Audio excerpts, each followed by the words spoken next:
Muito boa noite, prendas e peões, nossos queridos telespectadores da nossa TV Tradição.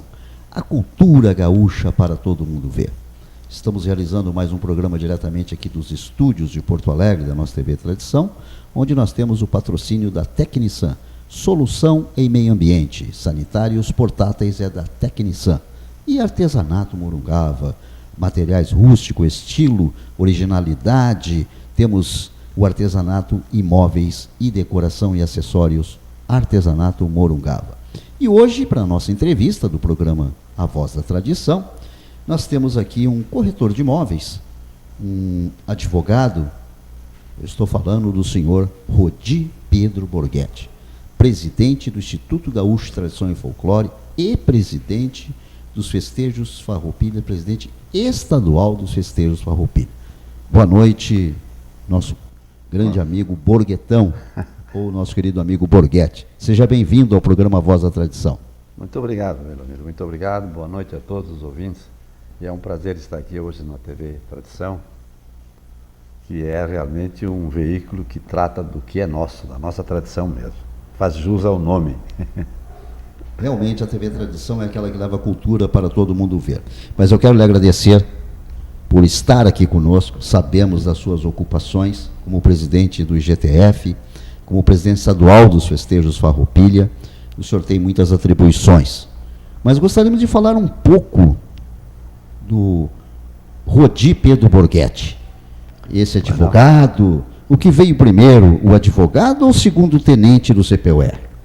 Não, o tenente veio antes, porque eu cheguei em Porto Alegre em 1949 e fui estudar no Colégio dos Castilhos, onde nasceu o 35, o primeiro CTG, no ano de 48, um ano antes.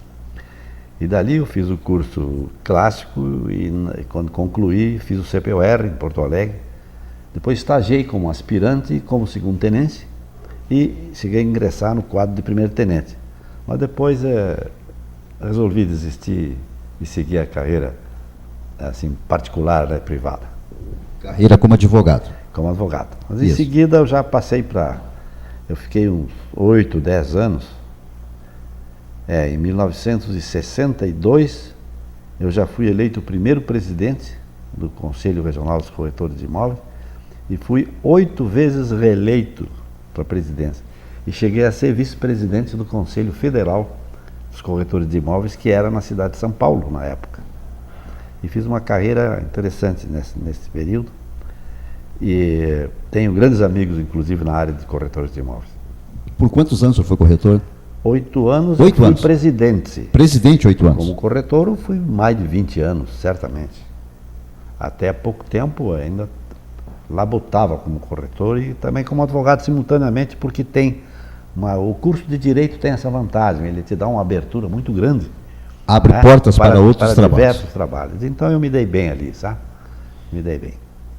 E esse tradicionalista que todos nós conhecemos?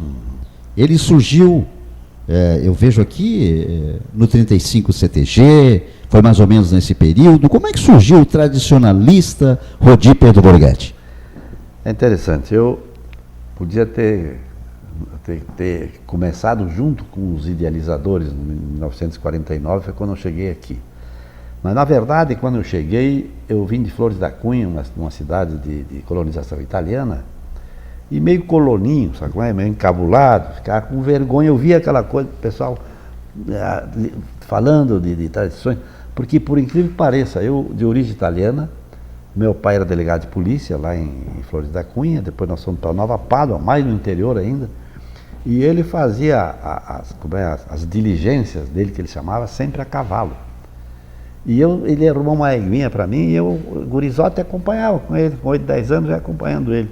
E ele sempre pilchado, um homem de origem italiana, naquela época, em 1960, 1905, não, isso foi muito antes, eu nasci em 32, isso na época da guerra eu me lembro perfeitamente, na verdade eu tinha 8, 10 anos, e vivi toda aquela turbulência colônia italiana, viu? Não podia falar... Em Flores da Cunha. Flores da Cunha. Aí fui estudar no Ginásio do Carmo, em Caxias, e de lá vim para Porto Alegre. Essa é a história, mais ou menos. Agora, a história de tradicionalista É interessante. Eu trago o germe de casa, do meu pai, da convivência com ele, da maneira como ele se trajava, como ele falava. Ele gostava de laçar, e eu gostava muito dele. E vim para Porto Alegre, mas fiquei o quê? Eu devo ter ficado, eu acho que quase 10 anos afastado, sem... Aí eu fui uma vez com ele, nós fomos ao Jockey Club, que era na Baixada, hoje na rua Mostadeiro, ali na Baixada, no Parcão hoje. No Parcão hoje. E lá funcionava o hipódromo, estava o CTG 35 lá. Lá no Parcão, o CTG 35 era no Parcão.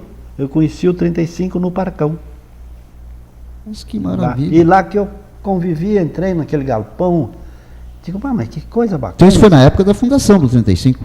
Não, foi depois, não muito tempo depois.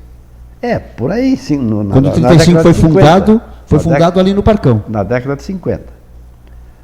Mais tarde, quando já o 35 estava na Rua Arlindo, na época, que hoje é a Perimetral, em frente a 0 Hora, hoje bem em frente a 0 Hora, na Ilhota, ali chamavam de Ilhota. Inclusive eu tive a oportunidade de conviver com o Lupicínio Rodrigues, naquela época que eu entrei para lá. E em seguida era o Coronel Hugo da Cunha Alves, o patrão, e eu era vice dele. O coronel adoeceu tal, e eu assumi como patrão. Mas, olha, eu acho que levei 2 anos dentro do CTG para chegar a patrão. E o senhor foi patrão por quantos anos, o 35? Eu fui 6 vezes patrão. 6 vezes patrão? Eu tirei a sede do 35 da Rua Arlindo, levei para Ipiranga, que é hoje, que está lá ainda hoje. Ou no local onde o 35 local onde está hoje, tem a sua sede hoje. CTG. E lá eu fui eleito uma vez, depois fui reeleito 3 vezes. Fiquei 1 ano, digo, bom, chega 3 vezes, tá. No ano seguinte o pessoal vai, tu tem que voltar, Estavam fazendo obra, e modéstia à parte, eu com um grupo de companheiros, ombremos aquilo tudo, viu? Nós não tínhamos financiamento, coisa nenhuma. Aquela sede é coisa grande. Naquela época não existia LIC? Não tinha LIC, não tinha Rouanet, não tinha nada. O troço era no peito. Era no peito e na raça. Nós tínhamos lá um grupo de senhoras que chamavam-se Colher de Pau. Colher de Pau? Grupo Colher de Pau. O que essas mulheres trabalharam para fazer aquela sede lá, a mulher do Ciro Dutra Ferreira, a minha, a do Azambuja, a do Gageiro, era um grupo de senhoras que fazia jantares, e quase toda semana, e toda noite nós estávamos lá fazendo uma coisa, fazendo outra. Nós comprávamos, eu cansei de trazer lá de fora um boi inteiro dentro da minha caminhonete para assar no 35.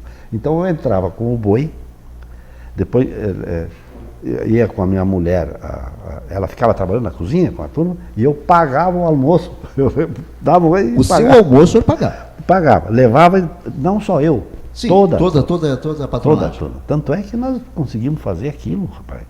Hoje em dia é uma fortuna.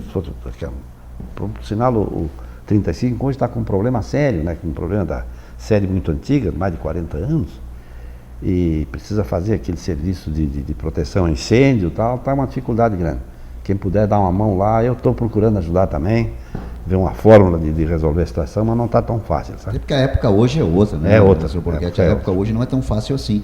Naquela época o senhor doava, o senhor fazia questão de arcar com as suas despesas, porque era um bem comum. Exato. Da própria entidade. Hoje as coisas não são tão fáceis. Então o senhor foi 6 anos patrão 6 anos patrão do 35. De lá que eu saí para a presidência do MTG. No ano de 1980. Do MTG, o senhor foi 2 gestões? 2 gestões. 2 gestões. 79 e 80. Presidente do MTG. Mas o senhor, como presidente do MTG, nos deixou uma herança maravilhosa, que foi a criação da Fundação Cultural Gaúcha. Foi obra sua também dentro do movimento? Modéstia à parte, realmente fui eu que redigi todo o estatuto. Eu que fui lá no Ministério Público para ajustar as coisas.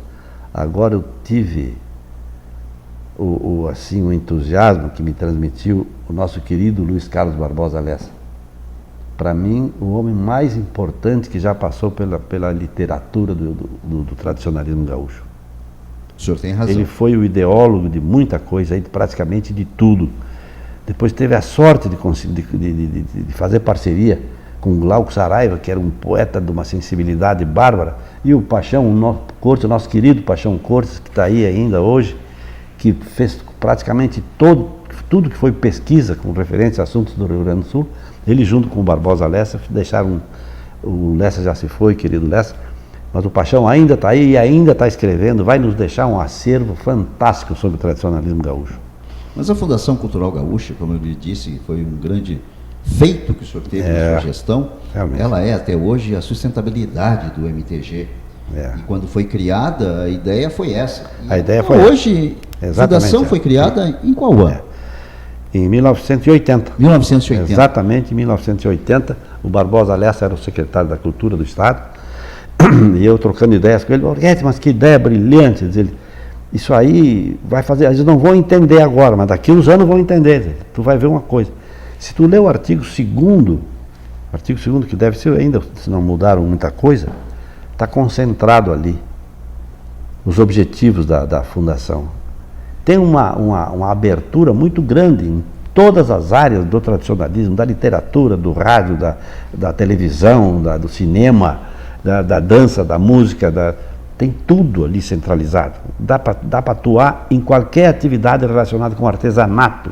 Então é uma porteira aberta que o MTG está aproveitando agora maravilhosamente bem. A fundação está sendo muito bem aproveitada hoje. O senhor está bem informado disso? A gente sempre procura manter informado aqueles que criaram aquela fundação. E como o senhor está se referindo, ela dá uma abertura muito ampla a qualquer caminho que se dirigir no sentido de apoio, de cultura. A fundação é a base. É a base. Do direcionamento de qualquer evento do movimento tradicionalista gaúcho. Então essa criação foi muito bem oportuna, realizada. E é importante, né, porque ela tem uma coisa que o pessoal acha ruim, que ela é fiscalizada pelo Ministério Público e tal, mas por outro lado isso é bom, entende? Porque a gente tem que manter uma linha de seriedade, coisa que não pode brincar com isso, né? A fundação presta conta, inclusive, às fundações. Sim. Também, além da junta fiscal, da diretoria do MTG, tem que prestar conta às fundações. Sim, com detalhes, porque são o próprio Ministério que fiscaliza, né? Sim, o próprio Ministério. Mas o senhor Borghetti também foi presidente, foi conselheiro da CBTG e da CITG. Sim. Da CBTG, inclusive, eu sou franco em dizer, eu no início fui literalmente contra a CBTG. Eu não podia admitir que o núcleo da tradição gaúcha saísse do Rio Grande do Sul. Eu não podia imaginar que um paulista, um carioca, um paranaense fosse a maior autoridade do tradicionalismo gaúcho. Eu me revoltei com isso na primeira reunião que foi feita em Florianópolis, quando nós chegamos num hotel lá, um hotel 5 estrelas, nós éramos apenas 5, que era o Caraguatá, Vasco Meleiria, que já faleceu, estava o Zeno Dias Chaves, o Ney, lá de Neizardo, lá de Bento Gonçalves. Quem é mais que estava? Acho que era só nós. O Dionísio Nascimento. E eu fui a convite, quando cheguei lá, num hotel 5 estrelas, tudo pago, patapai, no próprio hotel marcaram uma reunião. Não era reunião, era um... O senhor era presidente do MTG na época? Não, já não era mais. Eu tinha saído, acho que era o Zeno, o presidente. Aí eu fui àquela reunião, até eu falei, o Bela Guarda de Menezes estava junto. Por sinal, foi o que defendeu, porque era um orador bárbaro, Bela Guarda, viu? Bela Guarda, tu não conseguia ganhar dele. Eu quis bater com ele e ele não me ganhou não, porque eles não chamavam de reunião, chamaram de congresso, o primeiro congresso da CBTG. Aí eu consegui fazer com que fosse constituída uma comissão para tratar do assunto, que era muito sério, aquele assunto não podia ser... Ia fugir do controle do Rio Grande do Sul? Ia fugir do controle. E fugiu. Não fosse o Sabaris, com a sua habilidade, como presidente da CBTG, conseguiu trazer para Porto Alegre a sede administrativa da CBTG. Exato. Pelo menos isso recente agora. Pelo menos isso. Agora, nessa circunstância que está hoje, está ótimo. Porque divulgar a tradição gaúcha, eu gosto que seja divulgada no mundo inteiro, não é só no Brasil. E ela merece ser divulgada, porque a tradição gaúcha é uma peculiaridade nossa, mas tem um valor extraordinário. Valor cultural. Tem um valor cultural autêntico, definido, que causa inveja a muita gente que não conhece. A inveja que causa, eles não conseguem entender como é que nós cultuamos com tanto amor essa tradição gaúcha. É verdade. mas eles não conseguem, as pessoas que não conseguem entender, é porque não têm o conhecimento que o senhor tem dessa vivência tradicionalista, de fato, dessa experiência tradicionalista que o senhor teve, inclusive sendo conselheiro também da CITG, exato, que envolve Uruguai e Argentina. Argentina e Uruguai. E foi na mesma época, em 1979, 80, fizemos o primeiro congresso da CITG em Alegrete. Me lembro como se fosse hoje. Foi bem concorrido até. Tinha uns uruguaios, mais uruguaios do que argentinos. E depois aquilo morreu, viu? Morreu, nunca mais vi falar. Eu fui a 2, 3 reuniões no Uruguai e na Argentina também. Eu, quando era patrão do 35, na época, foi na mesma época, eu consegui um ônibus articulado desses grandes. Era presidente da Carris, Coronel Camino, que está vivo hoje, o querido Coronel Camino, e o Coronel, um faleceu, que era o Coronel Marcos, e o terceiro era o Guimarães, o tio Guima, eram diretores da Carris. E eu fui lá, não me arruma um ônibus aí para fazer uma viagem para Montevidéu, nós íamos lá para o Parque Delano Roosevelt. Estavam comemorando uma festividade deles lá. E ele conseguiu. Olha, Lidão, mas nós fomos dava 60 lugares. Eu levei grupo de dança, levei músico, levei ginete, olha, chegamos lá e abafamos, ganhamos quase tudo. O Renato era um guri. O Renato, tu vê, 80 ele é de 63, devia ter 15 anos por aí, e já tocava. E ele e como é o Paulo, o queixinha lá de Tapes, tá aí ainda, você me telefonou esse dia, que é trovador e que é repentista. O Paulo, como é o sobrenome do Paulo? Paulo de Tapes. Ele me telefonou esses dias, disse, não, eu vou lá, vai lá. Foi um sucesso aquela época, viu? Mas depois esmoreceu, agora parece que com o novo presidente, que é brasileiro, né? É o Dorvilho Caldeirão. O Dorvilho é um tradicionalista de primeira também, um homem inteligente. Ele tá conduzindo bem a coisa, de repente se aproveita melhor, sabe? Porque o entrelaçamento com o uruguaio e com o gaúcho é fantástico, né? Fantástico. Ainda semana passada fui entrevistado pela Rede Globo a respeito de uma discussão que estava havendo, que estavam falando que no Rio Grande do Sul tinham cowboys. Isso, a propaganda para a Copa do Mundo eram os cowboys do Rio Grande do Sul. Eu fui entrevistado sobre o assunto e falei o seguinte, que o Rio Grande do Sul tem uma tradição tão própria, tão espetacular e tão autêntica que não se mistura com outras. O que tem que une com o cowboy é o cavalo, é a lida. É o cavalo, tipo de laço. Fora disso, cada um tem sua língua, tem a sua indumentária, tem as suas coisas. Se bem que tem um autor que se chama Peter Burke, ele é inglês. Ele lançou um livro, que eu estou encantado com o livro, sabe?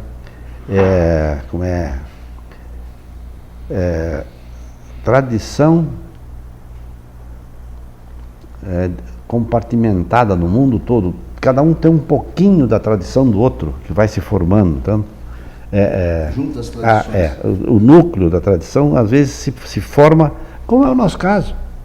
Nós temos influência do índio, do negro, do português, do espanhol, do alemão, do italiano, do polaco.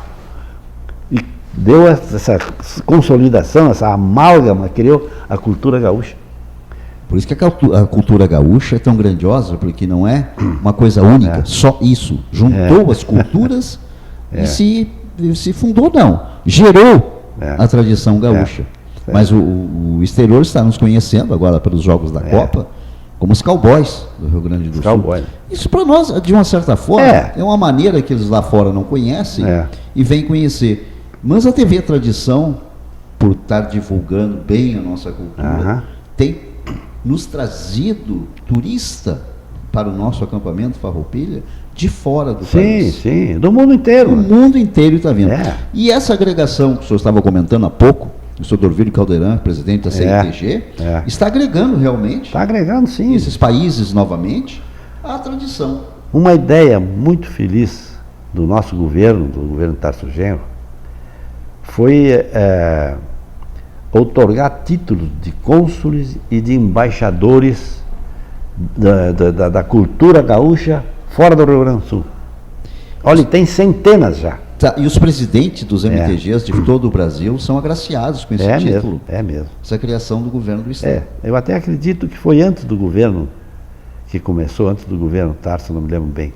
Mas no governo Tarso, do qual eu participo e ele gosta muito disso também, eu acho uma grande ideia, viu? De dar agora em setembro, nós vamos outorgar novamente esse título de cônsul ou embaixadores. O presidente da CBTG, dos movimentos tradicionalistas regionais de outros estados, recebem o título de cônsul. E o presidente recebe o título de embaixador.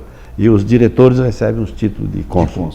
O senhor também já foi agraciado com algumas medalhas, como pelo governo do Estado, a Cruz de Ferro, Comenda Cruz de Ferro. No movimento o senhor foi agraciado com a medalha Simões Lopes Neto. O senhor teve diversas medalhas, o senhor recebeu também de honras. Barbosa Lessa também recebi a medalha Barbosa Lessa também. O senhor foi diretor do IGTF por 2 gestões. Estou na 3ª gestão do IGTF. E agora como presidente. 2 vezes como diretor administrativo e agora como presidente. A primeira gestão foi quando era governador do estado o Pedro Simon. Depois foi na gestão do Antônio Brito. E agora de Tarso Genro na presidência. Primeira vez na presidência. O senhor foi diretor nas outras gestões. Diretor nas outras vezes. Muitas dificuldades como presidente do GTF atualmente, a atual conjuntura do país. O senhor está com alguma dificuldade? Sim. Conseguindo administrar, está tudo sob controle? Olha, felizmente, a maior dificuldade que nós tínhamos no MTG foi superada. O IGTF, eu falei MTG, IGTF. Falando no Instituto Gaúcho de Tradição e Folclore. A maior dificuldade que nós tínhamos lá, que o quadro de funcionários era um quadro em extinção. E só restavam 4 funcionários lá. Felizmente, agora no dia 4 de abril, agora questão de 2 meses, 1 mês atrás, eu consegui, com o apoio da Casa Civil do governo, com o próprio governador, consegui fazer com que fosse aprovado o novo quadro de funcionários do Instituto Gaúcho de Tradição e Folclore. Eu tive a oportunidade de dizer para o próprio governador... Serão concursados? Sim, concursados. Todos de acordo. Agora sim. Agora nós vamos ter, não vai ser para agora da minha gestão, não, provavelmente seja na metade da outra gestão, dos próximos que chegarem, porque agora nós vamos ter gente habilitada para trabalhar exatamente na sua função. Porque eu tenho falado para o meu governador de que o tradicionalismo gaúcho não está sendo bem aproveitado, as pesquisas e a força, o patrimônio que isso representa, mas é porque o próprio MTG, o próprio IGTF, está desfalcado, entende, para prestar um melhor serviço. Agora, com os funcionários adequados, com profissionais adequados nas suas devidas funções, eu tenho certeza que o IGTF vai prestar um grande serviço para o Estado do Rio Grande do Sul e para o Brasil, por que não? Com certeza. Ainda mais tendo o Rodi Pedro Borghetti como presidente, pela experiência, pela vivência dentro da cultura do Rio Grande.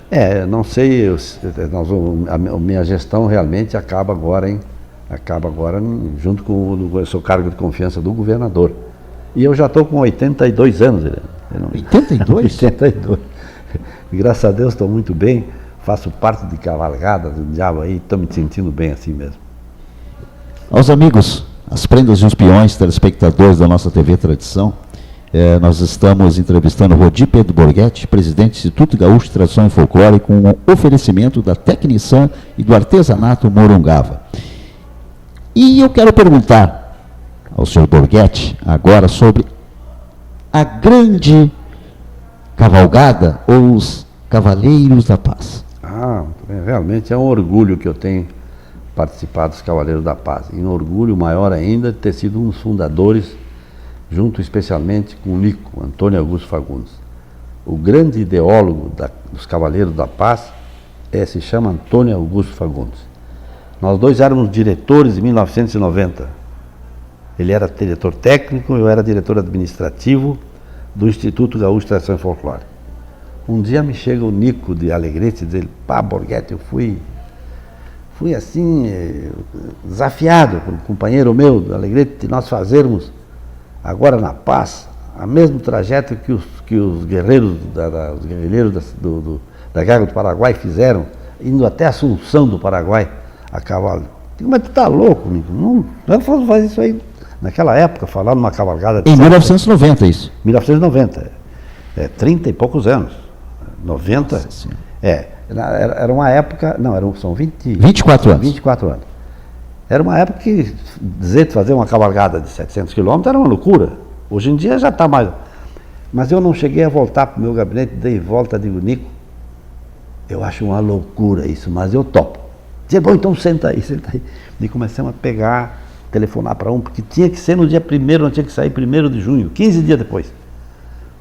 Essa negociação toda foi em 15 dias? Foi em 15 dias. E arrumar gente para cavalo, e arrumar arreio, e arrumar... E conseguimos 14 dias todo. Para ir para o apoio eu tinha 200 se quisesse, mas para cavalgar era um pouco. Para andar no lombo do cavalo eram poucos. Para resumir a história, tu sabes que nós fizemos a primeira cavalgada, a Assunção do Paraguai, sempre saindo do Rio Grande do Sul. A segunda nós fomos a La Plata, ao lado de Buenos Aires. A terceira nós saímos do Oceano Atlântico, em Cidreira, e fomos até Vinha del Mar, no Chile. Levamos 2 meses a cavalo. 2 meses a cavalo. Saímos no dia 4 de janeiro de Cidreira, chegamos no dia 27 de fevereiro em Vinha del Mar. Essa foi a maior. 2 meses a cavalo. Depois voltamos, já meio estrupiado numa cavalgada dessa, mas a turma não teve, se reuniu, daí a pouco, tem um doutor Maurício Pegas lá de Santa Cruz, um médico que era também companheiro nosso, disse, eu tenho um colega meu que mora lá na cidade Bonito, no Mato Grosso, e nós podemos ir até Corumbá, e entramos na Bolívia, passamos todo o Pantanal do Mato Grosso, aquilo vai ser uma maravilha. 2 anos depois estávamos nós fazendo essa cavalgada. Saímos da cidade Bonito, embarcados, fomos para Aquidauana. Os nossos cavalos já estavam lá. Mandamos de caminhão. E montamos em Aquidauana, entramos em Corumbá, atravessamos todo o Pantanal do Mato Grosso. Uma maravilha. Do Mato Grosso a cavalo. Todo o Pantanal, quase 200 quilômetros lá dentro. E entramos em Corumbá e fomos para Bolívia, entramos em Puerto Suárez. Fomos recebidos lá como heróis. Os caras foram nos esperar na divisa, com uma caminhonete, com uma bandinha em cima da caminhonete. Nos acompanharam até em frente à prefeitura, onde tinha um palanque com comidas típicas e nos aguardando, sabe? Nós temos histórias maravilhosas, sabe? Eu estou escrevendo alguma coisa. Agora, as últimas que nós fizemos, as mais difíceis, nós fomos a Ushuaia, no fim do mundo, aqui, com cavalos de lá, né? Fim do mundo? Onde dizem que termina o mundo. E ali tu chega no Perito Moreno, em Ushuaia, ali tem um paredão de gelo que tu acaba, ali não tem mais, não dá. Os Cavaleiros da Paz fizeram a pata de cavalo. Fizemos lá. Subimos em montanhas de gelo, cavalgamos na neve, pegamos 7,5 graus abaixo de zero. Aí voltamos de Ushuaia, fomos um dia para lá, fomos para Expo Inter, e o cônsul do Canadá nos convidou para fazer fazer um jantar com ele, que até ele tinha uns cavalos para andar lá por dentro e tal.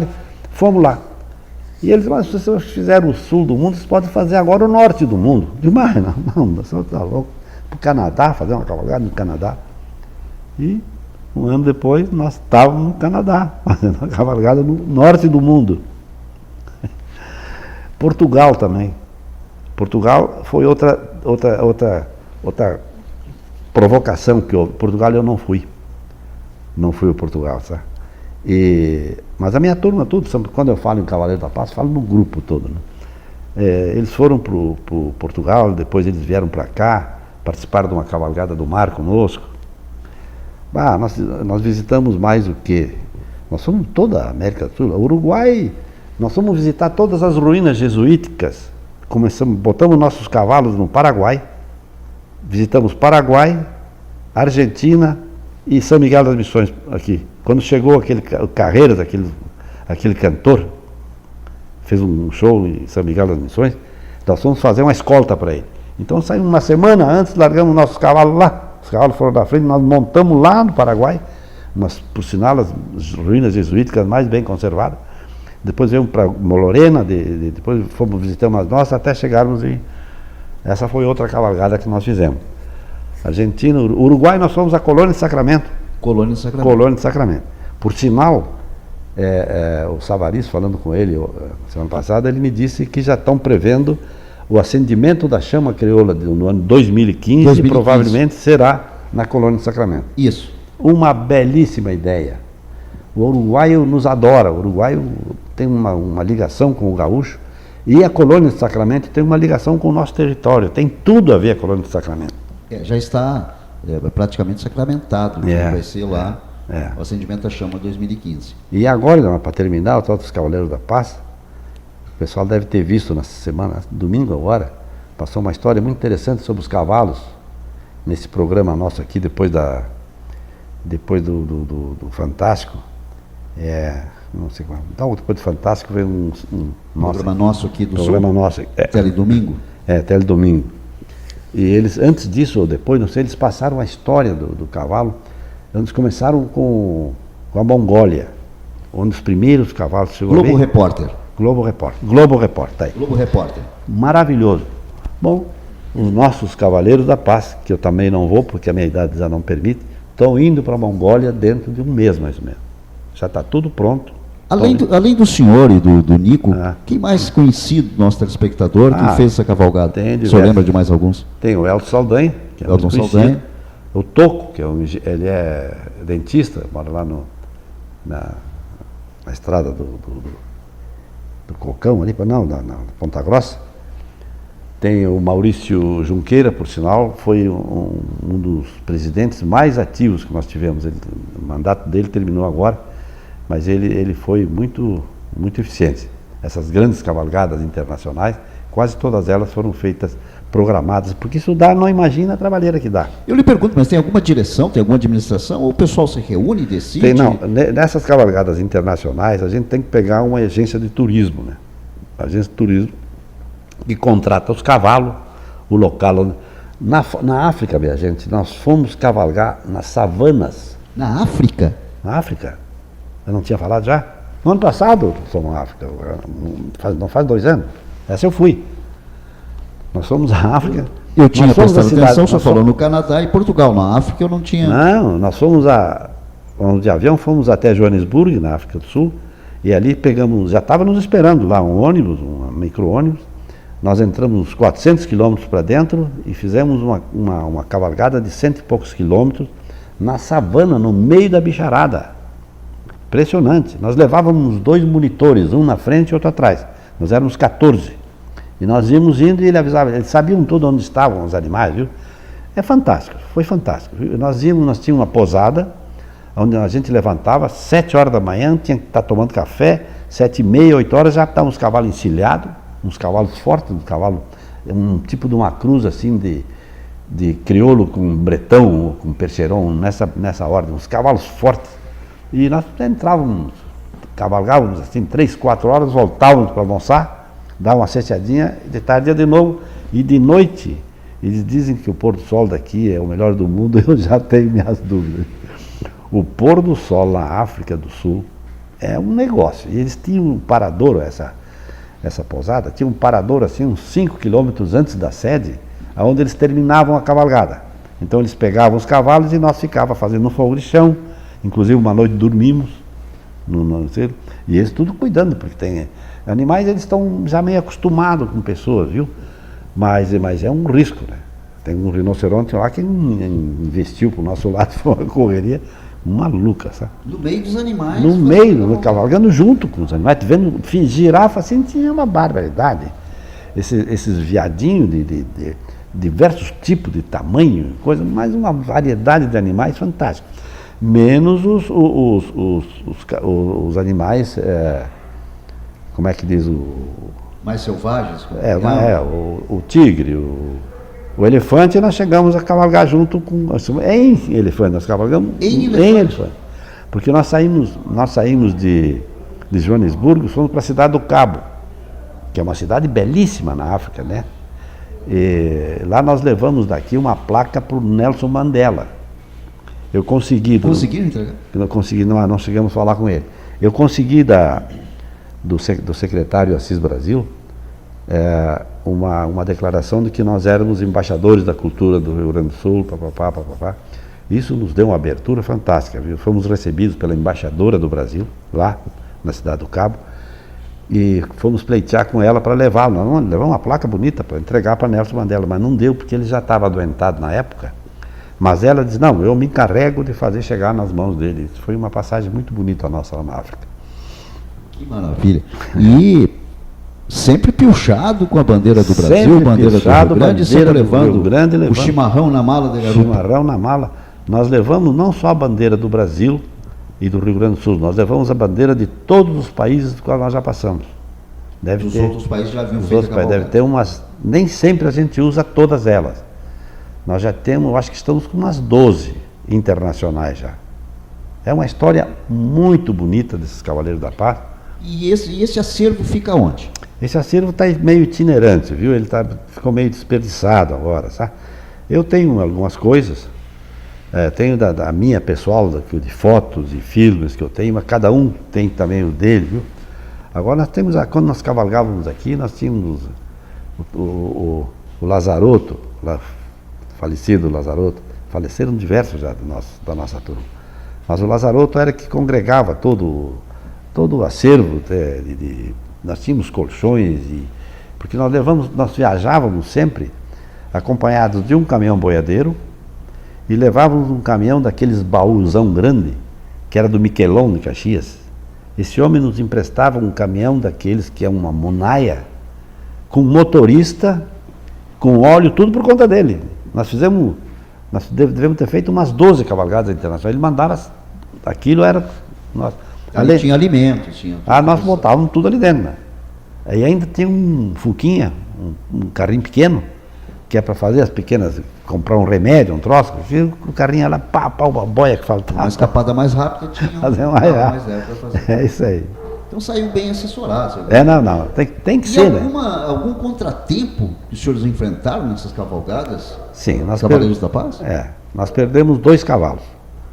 Um foi eletrocutado na cidade de Rio Cuarto, na Argentina, numa pocinha de água, numa madrugada, porque nós fazíamos regime militar, viu?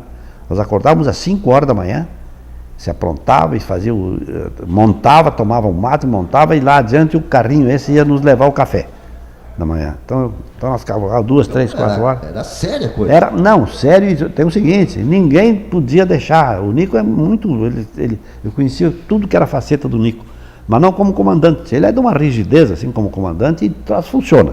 Essa faceta eu também não conheço. Ele é fantástico como comandante, viu? A turma respeita dele porque ele tem uma cultura bárbara, né? O Nico, onde fala, ele lamentavelmente, ele teve adoentado esses dias de novo, mas me disse a Ana que ele já está de pé, já está declamando lá e coisa. É um resistente. É um resistente. Gosta da vida. É um resistente. Apenas perderam 2 cavalos e assim, nenhum incidente maior. Nós perdemos, esse foi foi eletrocutado e o outro foi atropelado. Porque de manhã cedo a gente levanta, quando tem assim um espaço verde, a gente aproveita, solta o cavalo, quando está fechado, está fechado. Naquele dia nós fechamos com um laço, emendamos diversos laços para fechar uma parte assim, que tinha uma grama muito bonita.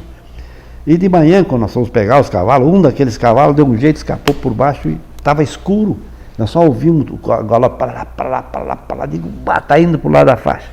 Não deu outra, daqui a pouco, bom, tá.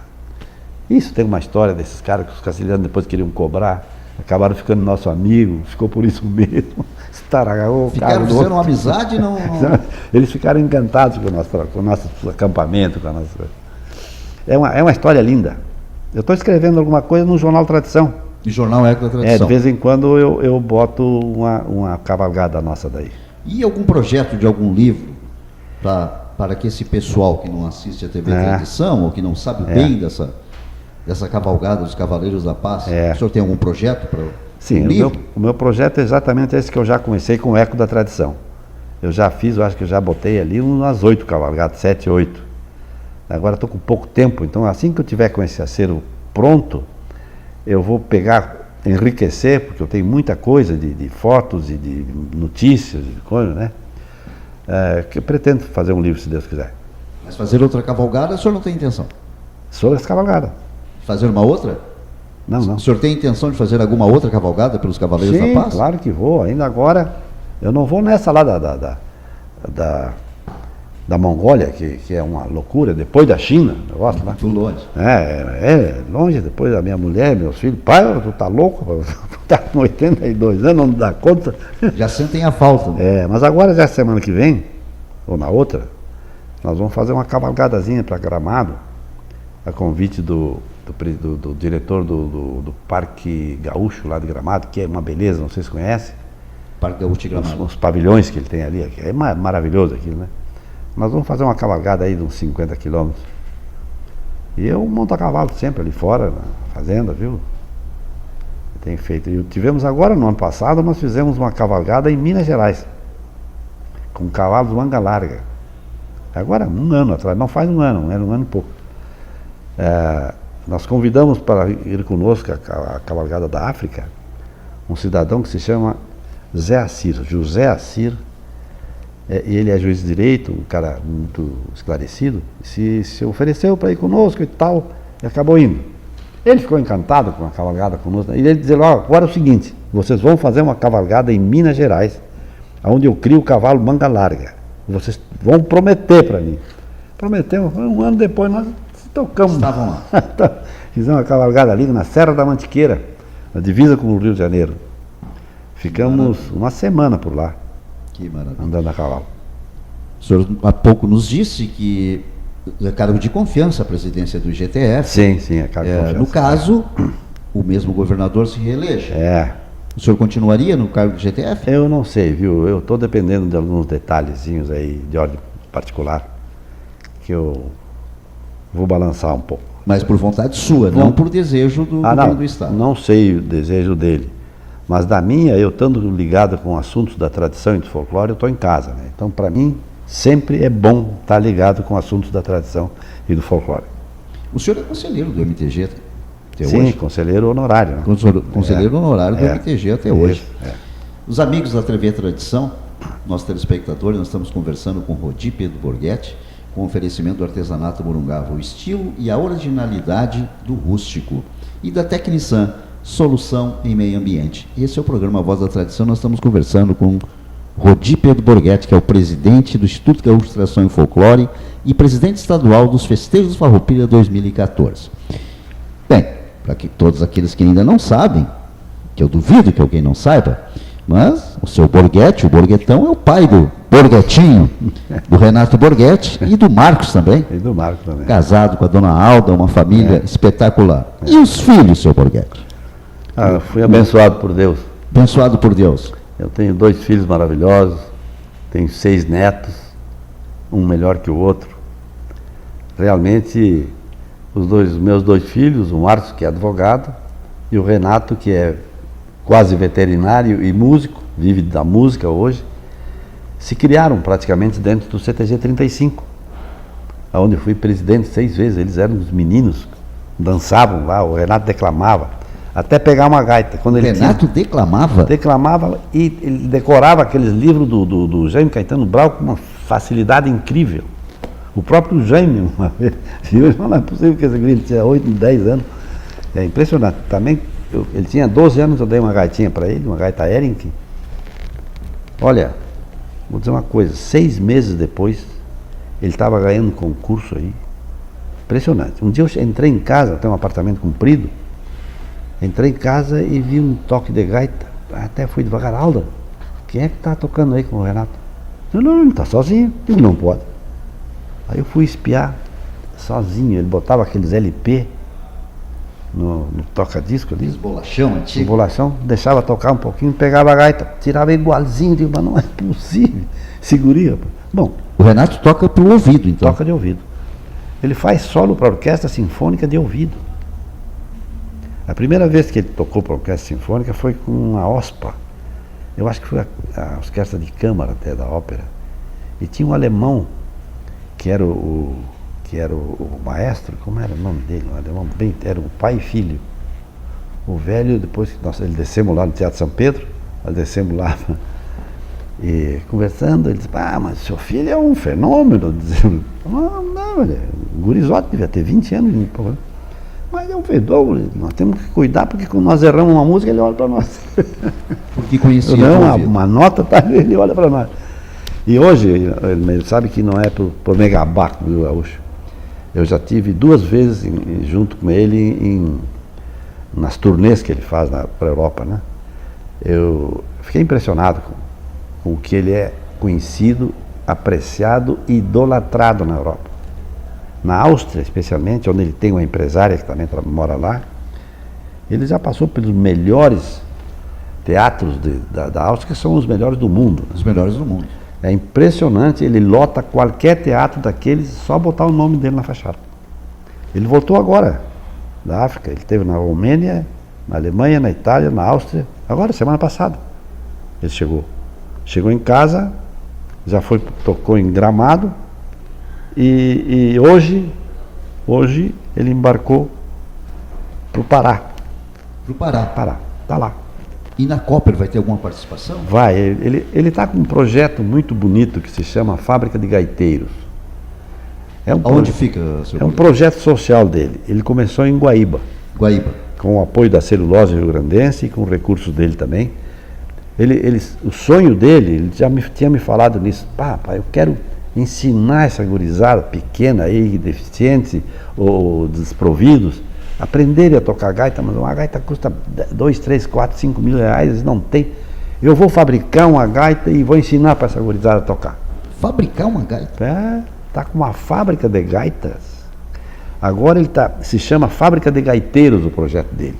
Então ele está proporcionando para crianças de 5 a 15 anos.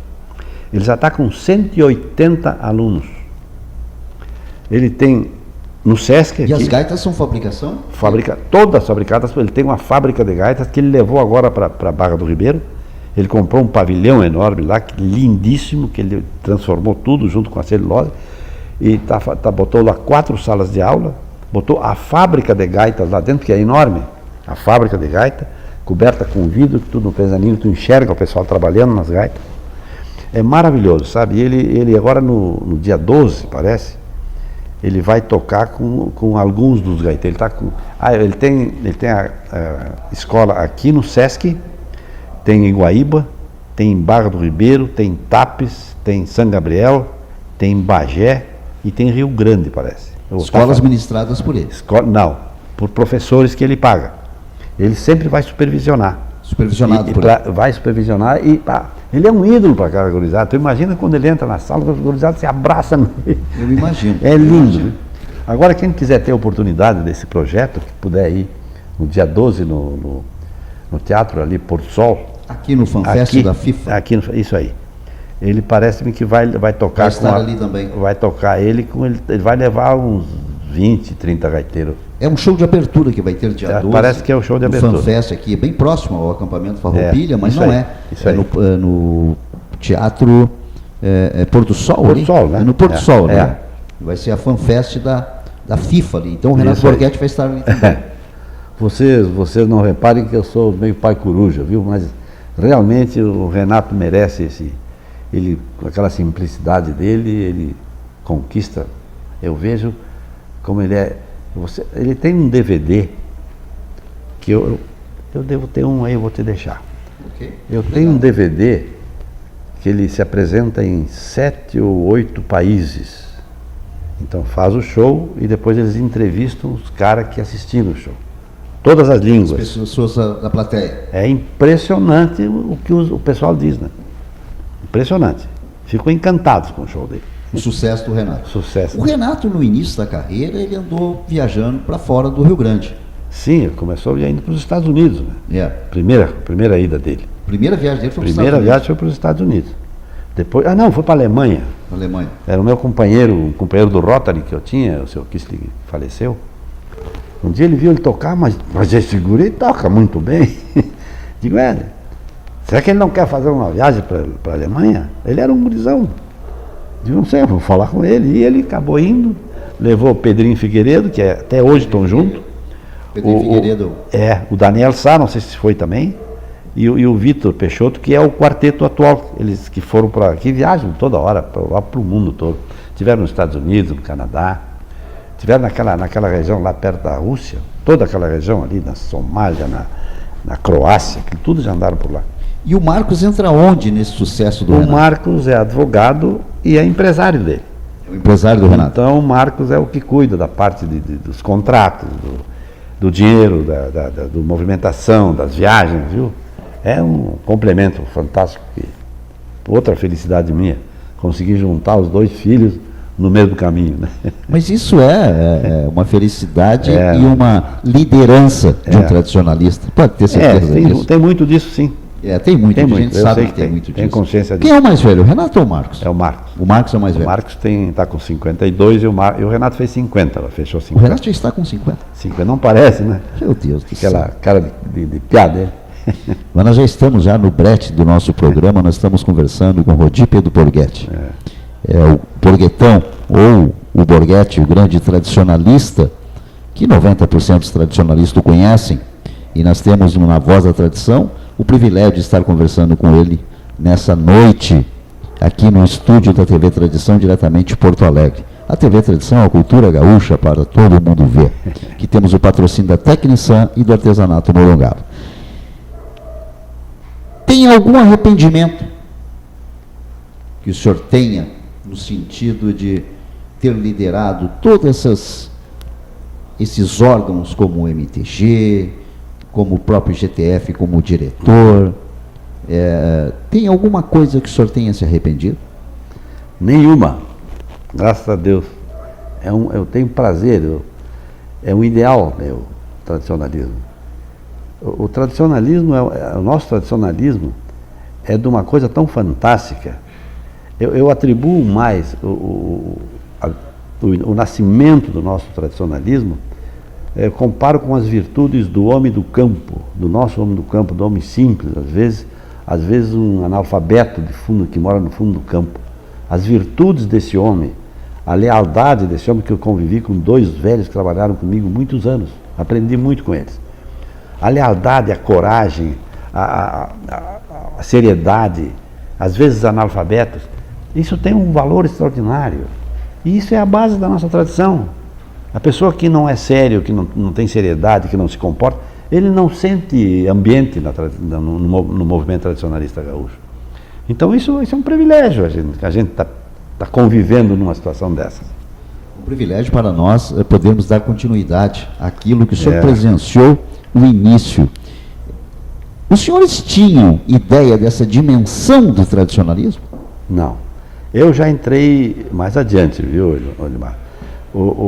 Mas fiz uma amizade muito, muito grande com o Barbosa Lessa, com quem eu convivi muito tempo, adorava de conversar com ele, e sou padrinho de casamento do Paixão, do segundo casamento dele. Eu e minha mulher estamos com muito prazer padrinhos de casamento. E o Glauco Saraiva também foi um grande amigo que eu tive, inclusive o idealizador, o ideal do IGTF foi Glauco Saraiva, o homem que botou o galpão crioulo dentro do Palácio Piratini foi o Glauco Saraiva. Foi o Glauco Saraiva? O Glauco Saraiva.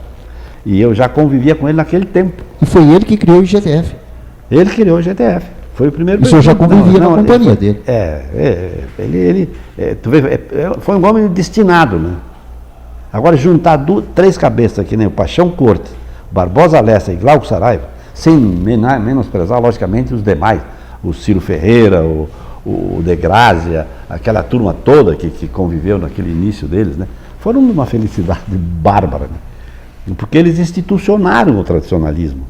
O tradicionalismo todo, o Barbosa Lessa sempre dizia que ele chamava em núcleos sociais. Qualquer núcleo social, qualquer vilazinha, qualquer lugarzinho, tem a sua tradiçãozinha, um passa para o outro. E é isso aí. E é verdade. Eu imagino a dificuldade na época que idealizaram a criação de tudo isso, mas nada melhor do que poder ouvir da voz de uma pessoa que vivenciou com esses homens, que foram os idealizadores, os criadores.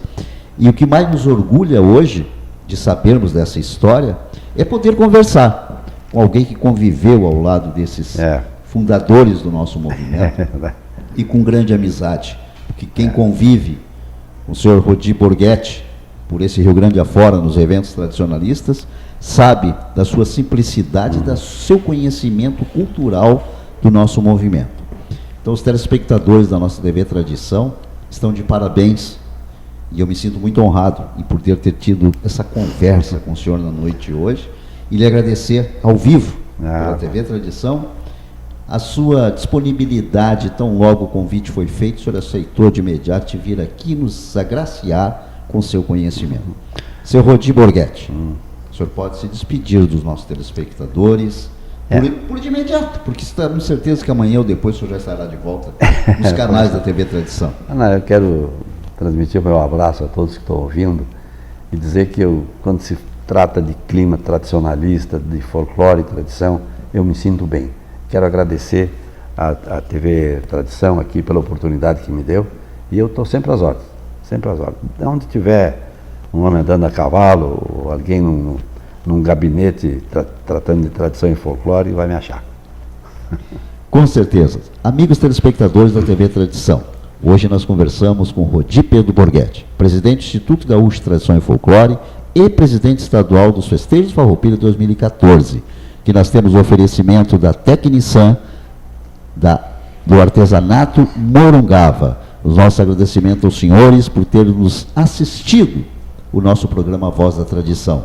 Nos auxiliou na transmissão de hoje, André Jacques. Fiquem com Deus e até semana que vem, se Deus quiser. E mais uma vez, o nosso agradecimento a Rodi Pedro Borghetti. Leve um cinchado quebra-costela à dona Alda, ao Pedro e ao Marcos. Será transmitido. Muito obrigado. Nos despedimos da Voz da Tradição do programa de hoje. Uma boa noite a todos.